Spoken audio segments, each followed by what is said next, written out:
YCP Pithapuram అభ్యర్థి వంగగీత ప్రచారం నిర్వహించడంలో ఎండలో ఎక్కువగా ఉండటంతో వడదెబ్బకు గురయ్యారని వైద్యులు తెలిపారు.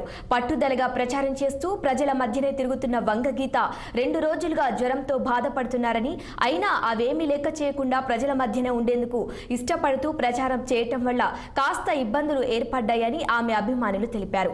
వంగగీత ప్రచారం చేస్తున్న సమయంలో ఆరోగ్యం సరిగ్గా లేకపోవటం, కళ్ళు తిరిగి పడిపోయినట్లుగా అనిపించడంతో వెంటనే కార్యకర్తలు ఆమెను కార్యాలయానికి చేర్చారు. అక్కడకు వైద్యులు చేరుకొని పరిశీలించి రెస్ట్ అత్యంత అవసరమని తెలిపారు. పెద్ద ఎత్తున అభిమానులు వంగగీతతో మాట్లాడేందుకు వెళ్తున్నారు.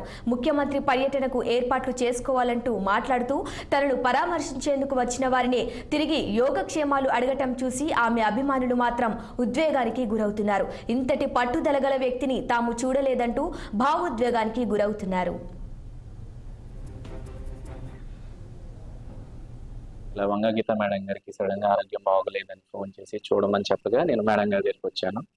వచ్చి చూసినప్పుడు టెంపరేచర్ ఎక్కువగా ఉండడం, తర్వాత వడదెబ్బ కారణంగా డిహైడ్రేషన్ వచ్చి ఎలక్ట్రోలైట్స్ అవి కొంచెం తగ్గడం, బీపీ, షుగర్ మరియు ఆవిడ కండిషన్ కొంచెం ఫ్లక్చువేట్ అవ్వడం వల్ల ఇమీడియట్గా ఐవీ ఫ్లూయిడ్స్, ఇంజెక్షన్స్, యాంటీబయాటిక్స్ ఇచ్చి ఆమె కొంచెం కండిషన్ స్టేబుల్ చేయడం జరిగింది.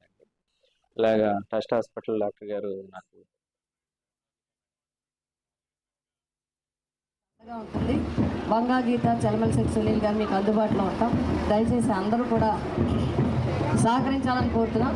కొంచెం ఎండలు ఎక్కువగా ఉండడం వల్ల కొంచెం అనారోగ్యంగా ఉన్నట్టు అనిపిస్తుంది, నీరసంగా. అందుకు మీ దగ్గర వరకు రాలేకపోతున్నాం, అన్నిగా భావించొద్దు. దయచేసి అందరూ సహకరించవలసిందిగా మాకు అండగా ఉంటుంది. వంగగీత, చలమలశెట్టి సునీల్ గారు మీకు అందుబాటులో ఉంటాం.